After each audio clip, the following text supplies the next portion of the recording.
Narito ang mga headline news. Maayos na natapos ang Mindanao Ministry sa linggong ito. Ang mensaheng ipinahayag mula sa ating pulpit message noong nakaraang linggo ay, Are you happy? Mula sa Deuteronomy chapter 33 verse 29 at Romans chapter 3 verse 23. Magandang araw! Narito ang OLMC News.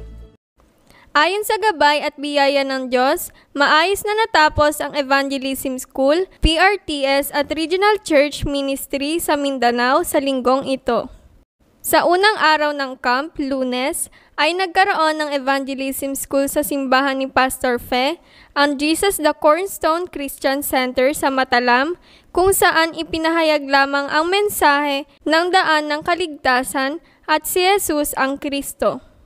Binisita rin ng camp team ang Anchor Bay Evangelistic Church sa Matalam, Santa Maria na simbahan ni Pastor Josie.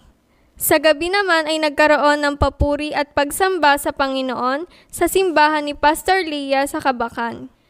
Kinabukasan, Martes ng umaga, ay Evangelism School sa South UP One Light Mission Church sa simbahan ni Pastor Bernie. At ipinahayag ni Brother Jaymar ang mensahe ng daan ng kaligtasan at nagbahagi rin siya ng kanyang forum. Pagkatapos ay binigyan ng certificate ang mga adult na tumanggap ng bautismo sa araw na iyon. Sa hapon ay RTS class sa South UP. Bukod sa mensahe ng daan ng kaligtasan at forum, ipinahayag rin ang mensahe ng Gospel Letter number 1, Bakit ang tao ay walang kasiyahan? Mula sa Romans chapter 3 verse 23.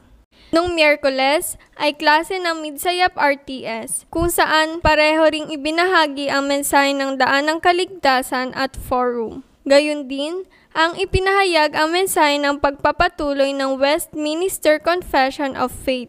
Sa pagtatapos ng klase ay ipinahayag ni Senior Pastor Choi ang mensahe ng patungkol sa darakbang evangelism movement. Sa gabi ay Evangelism School sa Rangaban.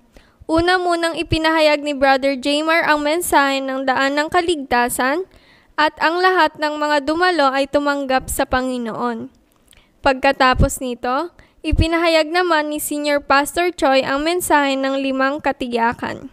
At sa huling araw ng camp, nagtungo ang camp team sa bahay ng pamilya ni Brother Jaymar sa Sultan Kudarat, kung saan sama-sama silang nagbigay ng papuri at pagsamba sa Panginoon.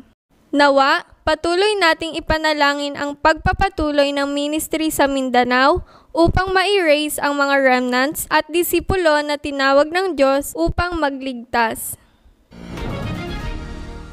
Ang mensaheng ipinahayag mula sa ating pulpit message noong nakaraang linggo ay, Are you happy? Mula sa Deuteronomy chapter 33 verse 29 at Romans chapter 3 verse 23. Una, ang tunay na kaligtasan ay matatagpuan lamang kay Hesukristo. Pangalawa, may 5 bagay na naging dahilan kung bakit mas lalong nahihirapan ang mga Kristiyano. Dahil hindi nila alam ang tunay na kaligtasan at wala rin silang katiyakan. Sumunod, bakit ang tao ay walang kasiyahan at patuloy na naghihirap? Yun ay dahil tayo ay nahiwalay sa Diyos, nahulog sa 12 problema at napasailalim sa kamay ni Satanas. Pang-apat, ang pagiging hiwalay sa Diyos ay patuloy na magdudulot ng paghihirap hanggang ngayon. Pang-5, ang kasiyahan na ibinibigay at natatagpuan sa mundo ay hindi panghabang buhay.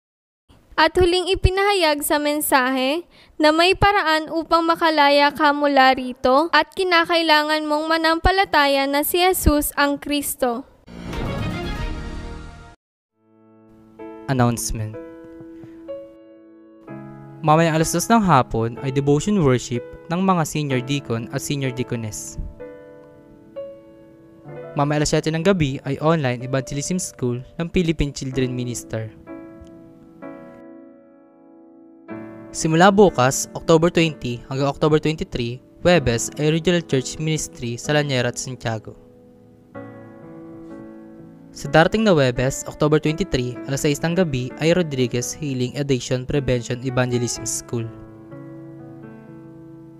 Sa susunod na linggo ay meeting at practice ng lahat ng mga PRC staff sa Harvesters Mission Church sa Bulacan. Sa October 27 ay branch missionary meeting ng GAPC sa Southeast Asia Mission Center Church sa Pampanga. Sa October 29, Miyerkules ay Unity Anniversary Worship at Ceremony ng ating simbahan. At sa October 30 hanggang October 31 ay Leaders Retreat at Main Conference ng PRC. Gamit ang mga prayer topics na ito, nawa patuloy nating ipanalangin ang nalalapit na PRC.